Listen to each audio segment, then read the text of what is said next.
day and night.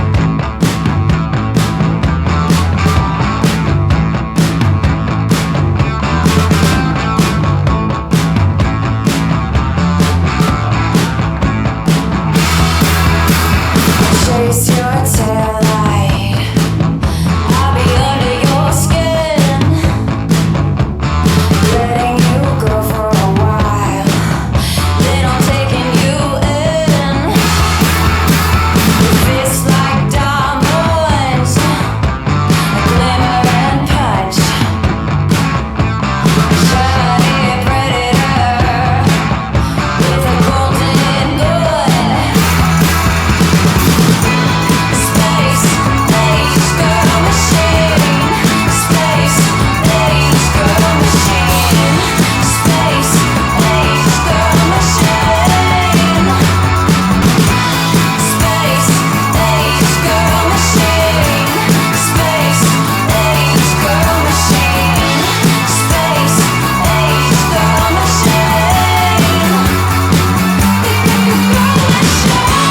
Space age girl As promised, nerdlings, here today we have Supreme Emperor Jordan himself, the Wookieepedia administrator. Hi, Dani. Thank you for having us on. It's very nice to meet you. Thanks for coming. Very nice to meet you. As you mentioned, yeah, I'm one of the administrators on Wookieepedia. There's 10 administrators, which essentially just means we have access to a few extra buttons and some analytics. In terms of the site itself, we have probably upwards of 50 users per month, just adding in whatever they feel like, whatever piques their interest. That's crazy. I do have to say thank you, because YouTubers like me, especially me, use Wookieepedia a lot for, researching various Star Wars topics. It's fascinating. It's just really cool what you guys have put together. I mean, that's a lot of work. It is a lot, and it can be a little overwhelming at times. The site actually, so we got started out in 2005. That was before my time, but in that time, we have now reached over 170,000 content articles on site. And honestly, the best part about doing it is just getting to see people enjoying the content on there, using it for cool podcasts like yours. So what's kind of the story behind how Wookieepedia got started? So it was back in 2005. At the time, everything was just kind of everyone stored everything on Wikipedia at the time, which of course is going to lead to some discussions on how in depth do you want to go? Do you want to have right down to the unidentified character that appeared in a single novel, or do you just want to keep it to the basics? Have Anakin Skywalker, a page for Star Wars. And that kind of was their general consensus, was keep it kind of short, sweet, and just keep it to the point. That led to some discussion with Wiki Cities at the time, which then became Wikia, now Fandom, about creating a new site, a Star Wars specific one. So it was in March of 2005 that the Star Wars Wiki was created. And so do you guys how do I put this? Like, obviously you're watching the movies, shows, reading the books for this research. And you said you've got 50 people that are contributing, right? Like all At the least, time. yeah. And it's very much because it's like all volunteer based. People just kind of come and they go. People just kind of work on whatever happens to pique their interest. Okay. So say a new show's come out and there's new characters. They're like, oh, they don't have like a specific, like this person is assigned for Andor and this person, they cover Mandalorian. Is it anything like that, or they just? I would like to say that we're that organized, but no, we're really just a chaotic mess. It's people just grab whatever they happen to like. We tend to hyperfixate a little bit on some of the more minor characters and kind of the background stuff, but that's what I love. It's very much just kind of a free for all. It's, what? Hey, I like this. I'm going to do it. I can respect that. I pretty much operate in chaos. It works well for us. And we So try to, what- we do try to like coordinate on like larger updates because obviously, you know, we don't want to just tackle, you know, the background character in Andor and then Mhm. ignore Cassian himself. So we try to coordinate a little bit sometimes and just kind of blitz out a couple little updates here and there. So, what was one of the biggest updates that you guys had to deal with? Like, oh man, this is going to be huge. This is going to be great. Like, any moments like that? Recently, I would say in recent months, the biggest probably would have been just from show launches. So Obi-Wan Kenobi and or Hello there. Tales of the Jedi. Those are just always the ones that end up being giant because you have, you know, an entire series focused on this one singular character. Mm-hmm. And it's a lot to keep up with, especially when they decide to drop, you know, like 2 or 3 episodes on the premiere day. Yeah. I love them for it, but at the same time, Right. yeah. I mean, every once in a while, I get this feeling like I would just really like to watch something just for funsies. You know, I just want to watch it for fun and not have one of my 6 notebooks next to me and trying to auto write. You know, do you ever get that feeling like, you know, I don't want to have to write this down? And just, I think I can safely say that probably everyone on site has that at times. I personally try to look at it in a different lens. Like the first time I'm watching or reading something, I just turn off the Wookieepedia side of my brain and it's just, you know what, I'm just gonna enjoy this. So like Andor finale, I'm just sitting there not even thinking about editing. I'm just enjoying the speech. oh man, I think I'm still. I don't want to say it's PTSD from that episode, but like I'm still in shock. That was amazing. I mean, Andy Serkis and Stellan Skarsgård's speeches were just. I was shook. I think my favorite part of it was after Marva's speech. He just comes up and just clobbers an Imperial with her brick. Like she literally threw the first punch. Exactly. And I watched New Rock Stars. I watched Eric Voss break down that episode. And he's good at catching stuff. And he said he watched Marva's lips and that when she said fight the Empire, she didn't make that hard T motion with her mouth. She didn't go fight. It was more in the back of the mouth, more of a sound. So that's what she actually said. I was like, I wish they could have just left. I understand why they couldn't, but I wish that just grant her that moment. right. But there Shut are fuck the Empire. yeah, fuck the Empire. Yes. So you know, our generation would totally understand that. We can get behind it. But there's different camps of Star Wars fans, and one camp just really doesn't want the cussing in it. They feel like it takes away from the immersive, I don't know, you know, the otherworldliness of it. yeah.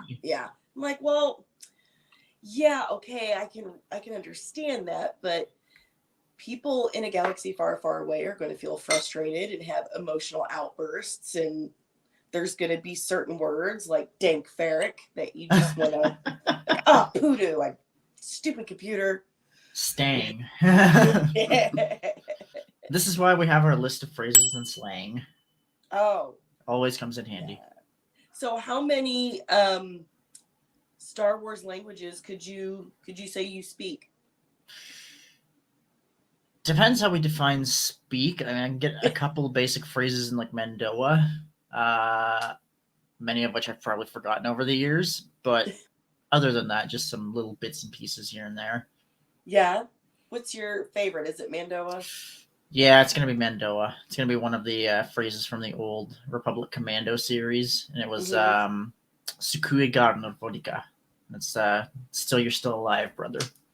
I don't know why. That one just stuck with me. It just rolls off the tongue. I love the Mandalorians. I think it's my favorite culture in Star Wars. I mean, really, all of the cultures in Star Wars are really well fleshed out, and they've got beautiful histories. But the the Mandalorian stories, which are all mostly legend now, thanks Disney. It's just this fascinating history how they were originally the Tong species, and how they, you know, kind of eventually became like, I guess, Huns in a sense, or Romans. You know, it wasn't necessarily a certain breed of species or whatever. It was a lifestyle. It was Yeah, a culture, it was a just religion. this mismatch of people who have just kind of adopted everyone they've come across. Yeah, their specific dogma. And I always felt like the Mandalorian stories were just so well written and almost believable. When you read some of these histories, it really reads like history. And I just love it. And when it was announced that the Mandalorian was coming out, and at the time we all thought it was, you know, the Boba Fett show. We're gonna get a Boba Fett show. Really excited for the Boba Fett show. I was stoked because, like, oh, we're gonna learn more. We're gonna get more Mandalorians in live action, and that's what we need. I feel, as a people, as a human race right now. You can never have too like, much Mandalorian. No, Din Djarin, my gosh, he's all. I got to sit down with one of the makeup artists. Oh, nice. Yeah, Brian Sight. He did Boba Fett. He did Ahsoka. He just, I think that might be his favorite set to work on is Star Wars, because of all the just vastly different characters. You'd never get bored because there's always something different you're going to be doing on set. One day you'll do a human, the next day you're gonna be doing makeup for an alien. Exactly. One of my friends is actually on Wookieepedia, and I was really excited when I saw him on there. It's like, oh, you've arrived, and you've got, you know, canon next to it, and you're like, but he played Quay Tulsite in Solo: A Star Wars Story. He was Kratnis in The Last Jedi, or no, it was Force Awakens. Force Awakens is Details, is the name he goes by, and he's an actor and he's a creature actor.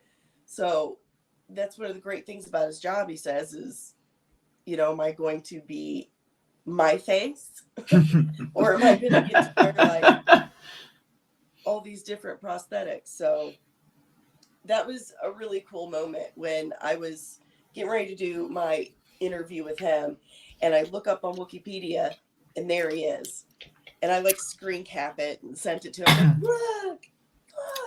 So what I found doing, like, because I do interviews for our YouTube channel as well. The general consensus always seems to be that as soon as you have a Wookieepedia page about yourself, you've made it. Yeah, that's the moment you've made it. I was talking with. Have you watched Star Wars Resistance? Yes. So I was chatting with Christopher Sean, the voice actor for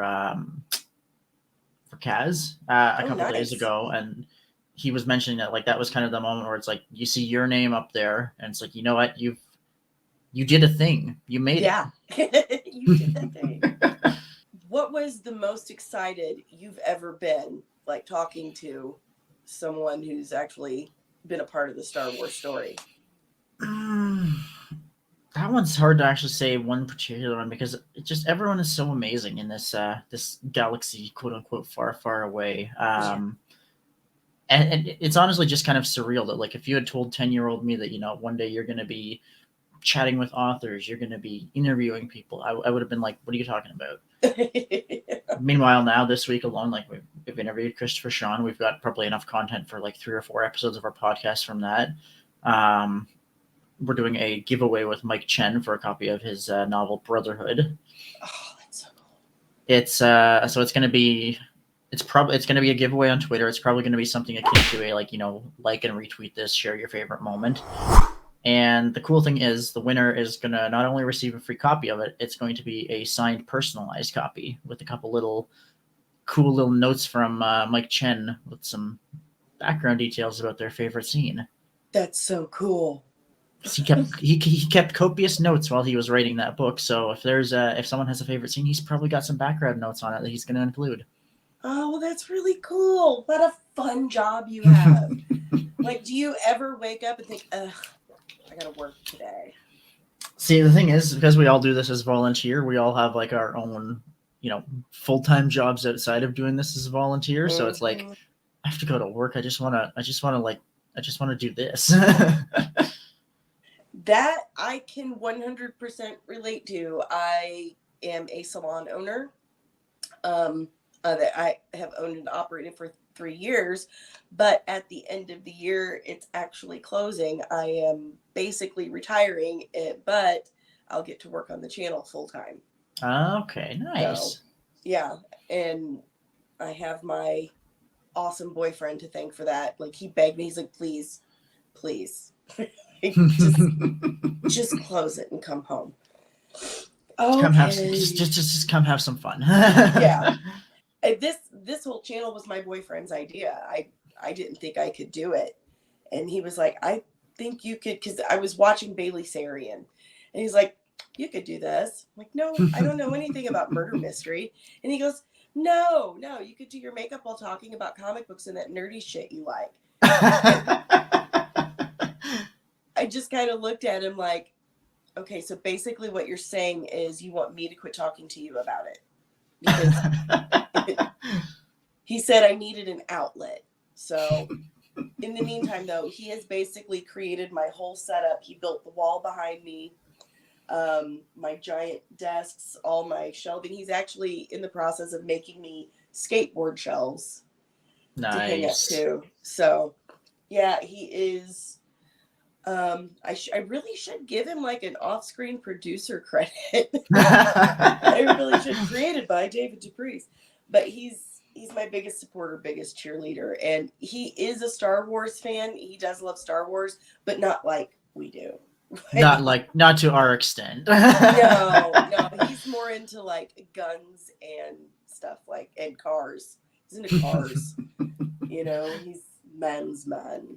But, do you collect any like memorabilia, anything like Funkos or action figures, anything like that? Not so much. I would honestly, the one thing that I would do if I had an actual budget would be anything Lego, just because it just always displays well. Yeah, but that costs exorbitant amounts of money. Yes, it does. And I'm old, so I'll get little things here and there, and it just builds up. So I try. It's very hard to see, but I've got a bunch of crap over there. A bunch. And then I have R2D2, who keeps an eye on all my palettes. He's very helpful. I think at this point, the only thing that I really collect is just copious amounts of notes of things to do. There's my shelves of crap. Oh, that's beautiful, though. Yeah, we need more shelves for more crap. Oh, you can never have too many shelves. No. And there's R2. Oh, I love that. Taking care of my stuff for me. We're trying to put because it's on wheels. I just need a cord, and I can just pull it, and R2 can come to me on camera. And we're actually building a little desk right here because I have my camera's messed up. I have a dog, a little Shih Tzu, and the subscribers call him #Ewok baby because he looks just like an Ewok. So it's become this whole thing. I've dressed him up. I made him Ewok robes, and I've dressed him up, and he's appeared as a Force ghost. Oh, that's beautiful. He has a Grogu costume. Yeah. And we're gonna so Dave's building him his own desk, and he's gonna be my Ed McMahon, my little Ewok. He can just show up midstream. Yeah. I've had a lot of people though call them murder meth bears. Ewoks. What's your stance on Ewoks? They're so cute. I wouldn't mess with them. No, I wouldn't either. But see, I was alive when Empire Strikes Back and Return of the Jedi came out. It was a lie. And when Return of the Jedi came out, we actually got it on Laserdisc. Now we're going back. Oh yeah. And I remember precisely the moment, where you have to flip it because you can only watch one side at a time. And I was obsessed with the Ewoks. So my mom got pregnant and I was getting my first sibling. And she asked me what I wanted. Do I want a brother? Do I want a sister? I'm like, I don't want either one. I want an And she's Ewok. like, well, what else could you want? I said, I want an Ewok. I didn't get the Ewok, but I did get my brother. So Consolation prize. he knows he is. So what is your Star Wars? Like for me, my Star Wars is always the original trilogy. Han Solo was my first crush. I really wanted an Ewok for a brother. But what would you consider, because that's what was there when I got into it, is what I mean. So what would be your Star Wars? What was the thing that just grabbed you? That would be the Heir to the Empire trilogy by Timothy Zahn. Excellent. I snagged a copy of it at a local used bookstore, and just the way he wrote it, it just pulled me right in. And from there, it was just whatever I can find in a bookstore. Doesn't matter if it's the second part of a trilogy or if I'm missing another book. I'll just read that and I'll fill in the gaps using Wookieepedia. That was before I was actually editing on site. Like I had a couple of years where I just kind of just read and browsed. So in that sense, Wookieepedia was a part of my getting into Star Wars journey. That is super cool, and now you get to edit for him. That's now awesome. I get to do things. Yeah, that's awesome. That's really, really cool. I'm envious to be able to do something like that. There's always room for more editors. I'm gonna be retired at the end of the year. Apparently, I'll have time. Entirely volunteer based. New people are always welcome. Awesome. So you're a Thrawn fan, then? I am. Okay. And what are your opinions or speculations on the upcoming Ahsoka series and, and The Mandalorian, because it's connected? What are your theories on him appearing? I don't know where they're going to go with it, but I love where they've been so far. Especially when we got that one little, where is Grand Admiral Thrawn? And I was just kind of, wait, did I hear that right? Yeah. And I mean, We all just kind of went, logically, that means he's coming back. Now we just need to get him to say the line, "It was so artistically done," and I will be happy. But it was so artistically done. So artistically done. I'm wondering if, because in Rebels, you didn't see those. What were the name of the lizards he kept as pets? The Iselamari. Okay. I'm butchering the name, but yes. Yeah, that's why I had you say it. They didn't have them like live ones in Rebels. They had him on the picture above his desk, the relief. So I'm wondering if, maybe they'll, because they were kind of a big deal. I'm wondering if they'll actually have them in live action when he shows up. I mean, I think they should. I'm just saying. Who knows? Maybe the reason they haven't found Ezra yet is because they crash landed on a world inhabited by them. No one could reach them. That would be a fun little. That could be fun. That is a really, really good theory. That's good. I could get behind that. That could be a lot of fun. Yeah, that's totally believable. Maybe force him and Thrawn to be dependent on one another to survive without the Force. Oh, I'm just seeing like buddy cop movie. This could be fun. You know what? I could get behind this. This could be fun. I guess Mandalorian is your favorite of the series that have come out, or has that changed since Andor? It's definitely up there. For me, it tends to kind of fluctuate based on what's coming out. I tend to just kind of get really hyped up for whatever is coming out, and then I'll just get hyped up for the next thing. It was very much up there though, especially season 2. The minute you see Yes. the two of them just attacking the Imperial Remnant, just like for the Empire, just shoots them. Then you get the seismic charge, and it's just like this is exactly what I was waiting for. Yeah, this Didn't is even know it. I didn't even know I needed it, and there it is. The moment when Moff Gideon cuts through, like when he crashes and he cuts through with the dark saber and steps out, all of that. When we saw Luke Skywalker, I looked at my boyfriend. I said, "This is the sequel we needed. This is what we wanted. This stuff." Okay, we just need more Luke kicking ass. yeah. I'm sorry, but I feel like when we got those sequel movies, it was JP from Grandma's Boy. He just run throwing his lightsaber, pissed off because he's not getting his way. It was just all toddler stuff to me. And I'm like, what are we watching? It just, oh, and I have so many issues with Ray Palpatine. Palpatine. Palpatine. You don't get to adopt yourself like that. You just, I don't know if I can cut it out if need be, but I really felt like that last one really pissed on my childhood. Like I came out shaking my leg like I think it's still wet. What is this? Somehow Palpatine returned. Yeah, somehow. Huh? That was technical. He has a heck of a explanation there. Somehow he returned. See, I did like how they almost went kind of Dark Empire-esque in that Yeah. he transfers to a clone body. I thought that was kind of a neat little throwback. Yeah, but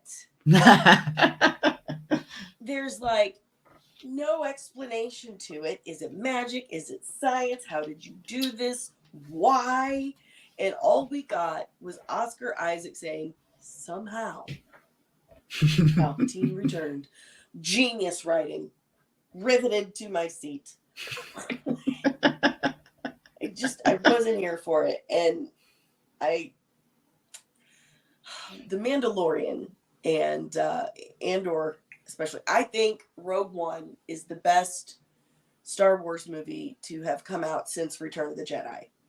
Oh, it's definitely one of my favorites, especially when you get to the end and you see Darth Vader's Devastator coming out of hyperspace, and it's just like this is what I was waiting for. Mm-hmm. Mm-hmm. Just watching Darth Vader just cut his way through a hallway full of rebels. And I had some issues with Book of Boba Fett and Obi-Wan.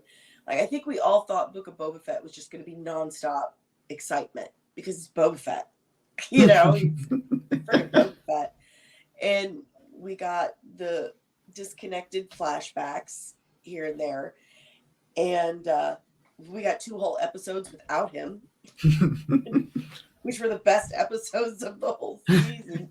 Which that just made me sad. Hey, we got Mando falling asleep on a bench like a true dad. I've fallen asleep on a bench many times. See, I found that honestly, I've been enjoying more of the slow burn that kind of some of their newer series have had. It's nice to just kind of not have just pure action and have a chance to kind of look at it in a different perspective. Yeah, and I'm usually pretty good about that. I'm always the one saying, just watch it, just wait. I'm sure they'll get there. Like, I'm sure they'll have that explanation for you. Just why don't you just watch it? If you don't like it, stop watching it. It's that simple. Problem solved. I don't really get that much up in arms over, they changed it from this. Well, that's because it's an adaptation. Yeah, it's an adaptation. But I did feel like they kind of missed the mark with Book of Boba Fett. I really liked Andor. I did like that's how you do that slow burn. You know, just you really felt like the pieces were being put into place. So sorry, this cold is like taken over my ability to articulate. That's okay. Colds are never fun. No, and I haven't gotten sick in forever until my oldest daughter moved back home, and I'm like, wow. Conveniently enough, it has to be right when you're going on with Wookieepedia. Yeah, and then later this week I have Brian Sipe again, and I actually talked to Athena Finger a couple weeks ago, Bill Finger's granddaughter. He's the one that created Batman with Bob Kane, but Bob Kane and DC kept it hidden for 75 years. Yeah, got to talk to her, and my software, I use Wondershare Filmora, and they sent me a new version. And for some reason, when I try to edit something in the split screen, it crashes. So now I have to wait for them to fix that. They're like, well, we sent it to the engineers. I'm like, cool. I've got three more interviews lined up, bro. Just wait. Yeah. Woo. Just sit there. It's fine. So what all do you do for Wookieepedia? So why are you the Supreme Emperor? I really wish I remembered why I made that name back in like 2008. I think honestly it was just a cool sounding name. Still is one of the best sounding names on site, I think. For the most part, though, a lot of what I do tends to be social media oriented. So like I do our Twitter, our Instagram, our YouTube. I do a lot of creator outreach, like talking to authors, writers, artists, creators. That's where my specialty lies, is just kind of communication and community building. Well, you're way better at it than I am. And I try to use that as a way to leverage to kind of create. I try to use that as a way to create a pathway for new users to start out. Like if say for example, let's say if someone wants to start editing on Wookieepedia, but they don't know where to start, they might just move along. But if I can show them how to do it, and that there is a way to do it, and that they're welcome to join, maybe it'll take a few minutes to learn it. So how would someone go about doing that? Like if they wanted to join as a contributing editor? So the first thing you would do is I would recommend creating an account with Fandom. That'll allow you to edit on any... You can edit without that, but your IP address will be visible, and for the most part, communicating will be difficult. By having in your own account, you'll have your own talk page. All your contributions can be attributed to you. So let's say if you write up an article and bring it to what's considered status, as in like complete, it can be attributed, makes communication easier, and really just kind of helps it just become kind of a more community-oriented experience. I mean, when us Star Wars nerds, fans, talk about Wookieepedia, you guys are pretty much seen as the expert. You know, if I want to know if this happened, or if this is canon, or if this is legend, or if this is real or not, you go to Wookieepedia, like everybody does. What does that not blow your mind sometimes, that people are coming to you? It honestly, it really does. And it was when I was chatting with Mike Chen, and we were kind of laying the groundwork for doing this giveaway. And he's a great guy. We were just having a great conversation. He had mentioned that when I reached out from our Wookieepedia account on Twitter to him, he was like, "Holy shit, it's Wookieepedia!" Meanwhile, I'm like, "Holy shit, it's Mike Chen!" You get kind of that surreal moment of like, he's super excited to talk to us, we're super excited to talk to him. It's like, let's all be excited together. Yeah. I'm not gonna lie. When you followed me on Wookieepedia, I was like, "Oh my God." That is exactly the reaction I go for. Well, I told everyone in my household, and they all looked at me like, "What?" So that's one of the most fun. That's one of my favorite things to do through our social media, is just find little ways to make people smile. So another one that I'll do is, like, if I see someone doing like a live Twitter space, I'll just pop in from our Wookieepedia account. I won't say a word. I'll just lurk there for a sec, and I'll just wait for that moment where they're like, guys, Wookieepedia's here. And that's when I'll just pop up and be like, "Hi," and it's just That's it's awesome.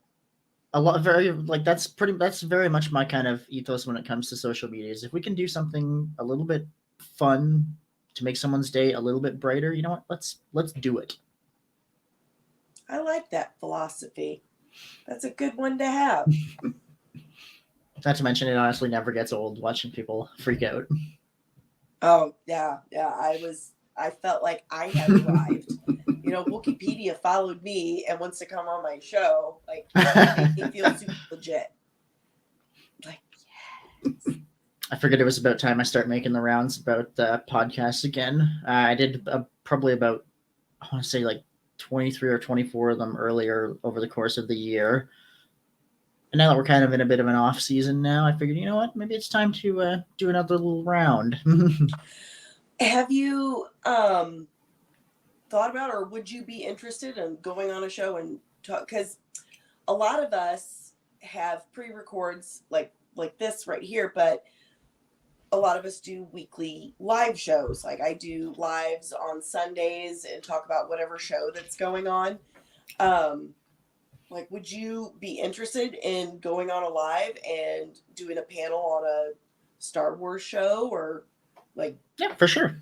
Oh, cool. Let's do it. Absolutely. Well, not just me too. You should do others. I think right now, so I've been reaching out over the last couple of days, and I think there's probably like maybe 15 or so far lined up for the next couple of months. I just have a blast. I just have a blast doing it. Oh yeah. Last night was my first anniversary live stream, and I drank an entire bottle of wine on camera and complained about the bangs I gave myself. That wasn't fun. We played a drinking game that every time I messed with my bangs, we had to take a drink. We went through that bottle. I was going to say it either went really well or it didn't go well at all. My boyfriend came in. He's like, "This must have been a good one because it's been 3 hours and you're sloshed." It's a good time.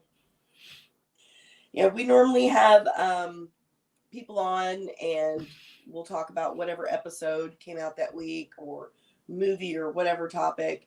One of my favorite topics that we tend to hit on is the philosophy or the myth behind superheroes, like how it correlates with our lives. Why we as adults still relate so much to the superhero, to the hero's journey. I love talking about that one, like a lot. I like that. That is a good topic. Well, I'll have to set it up and have you back on. For sure, let's do it. Put you on the panel. Definitely. There's a lot of philosophy in Star Wars too, and I think that's something that's always resonated with me. That there's a lot of life lessons in it. I remember my mom telling me, "Do or do not. There is no try." It's burnt into my skull. Never say, "Okay, I'll try," because no, there is no try. It's do or do not. You either will or you won't. Exactly. But there are a few of those, philosophies from Star Wars that I do kind of live my life by. With the do or do not, that you have to have balance, good and bad. There's good and bad everywhere. Is there anything that you would say about Star Wars that kind of stuck with you and formed your worldview, or how you live life? I think there was one from The Courtship of Princess Leia, the old Legends novel. Mm-hmm. And it was a quote from Luke to Princess Soldier about, it was something along the lines of like, you don't need to have the Force to follow the light. You don't need to be a Jedi. You don't need, special powers. You just have to be yourself. Be true to who you are.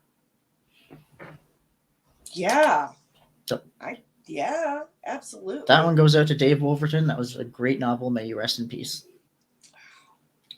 Man, That's a really, really, really good saying. That one was always one of my favorites. That was one of those kind of original Legends novels that just kind of sucked me right in between that, the Thrawn trilogy, and like the Jedi Academy trilogy. All right. Favorite character in all of Star Wars? Gonna go with Thrawn. Okay. Favorite planet? I was always a fan of Coruscant, and just that it's just this sprawling metropolis that just goes on and on throughout kind of multiple generations. The further down you go, the older it gets. Favorite culture? Mandalorian, I'm gonna go with. Agreed. Favorite movie? Revenge of the Sith. Really? First one I saw in theaters in 2005, and it would have been around the same time that I got Heir to the Empire, so that was another part of my journey, and just kind of stuck. I can see that. That's really cool. Mine's Empire. That's a good choice. You would think it would be Return of the Jedi because of the Ewoks, but no, it's Empire. Something about Princess Leia in her snowsuit. I don't know why it sticks into my head, but I am a girl. But yeah, Leia always stuck with me because she was small and very feminine, but she didn't take anyone's crap at the same time. Like, she may not be able to punch her way out of a fight, but she can think her way out of it. You know, she can find a way, use her strengths to get around that situation. And that always stuck with me too. Like, where there's a will, there's a way kind of situation. Where there's a Leia, there's certainly a way. That was something that Carrie Fisher was always great with, was just inspiring people just through her actions. Just be yourself. Don't take shit from anyone. Just be you. Just be you. There's a song about that, I think. Well, shoot, man. It's been really fun chatting with you. Likewise. We'll definitely do this again sometime. Yeah, absolutely. When I go to set up that other superhero stream, I'm definitely going to reach out if you don't mind. Yeah, for sure. Hit us up anytime. How would our viewers out there reach out or follow you on social media? Where can they find you? All right. So the main one you can find us on is Twitter at Wookieepedia, WOOK official. You can reach out to us anytime on there. I spend more time in the day than I should keeping an eye on it. So hit me up there. You can find us on Instagram at Wookieepedia. You can find us on YouTube. If you search for Wookieepedia, will be one of the first results. And you can also find us on our Discord, which you can find a link to on site. Ooh, cool. I have a Discord too, but I forget about it. So it's really quiet. So this is the existential moment where you now decide that you're going to end it on Wookieepedia and lose any free time that you had remaining. Probably. Because like I said, the shop is closing, and for my entire adult life, I've always been doing something, like busy. And like, I say that I hate it and I'll complain about it, but then when I have nothing to do, I'm miserable. So, well, if you want a never-ending project, and this goes to all the listeners as well, if you want to join a never-ending project where you will never have enough time to do everything you want to do, hey, that's what we do. You can have just as many copious notes of things to do. yes. That you will never get to.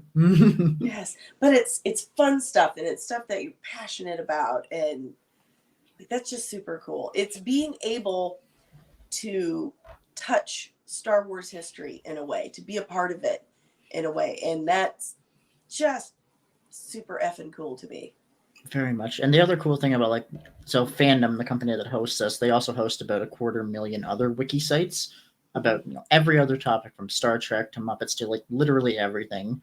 And because it's all running the same base software, we have great relationships with a lot of other sites. We get to kind of collaborate with people on other sites who are maybe doing things a little differently than we would.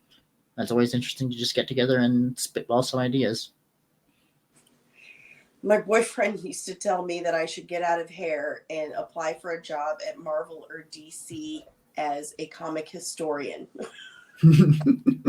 Hey, I it's don't. a thing. It's a thing. I told him that I don't think I know as much as you think I do, but I'm super flattered that you think so. That's wonderful. But yeah, that sounds like something I would be extremely interested in. I love that stuff. There is always more work to do. Absolutely. Well, Supreme Emperor Jordan, thank you so much for joining us on Comics and Cosmetics today. And I look forward to continuing to talk to you in the Twitter world and having you back on. Likewise, sounds like a plan. Thanks again for having us on. It was very nice meeting you. You too. Take care. See you next time.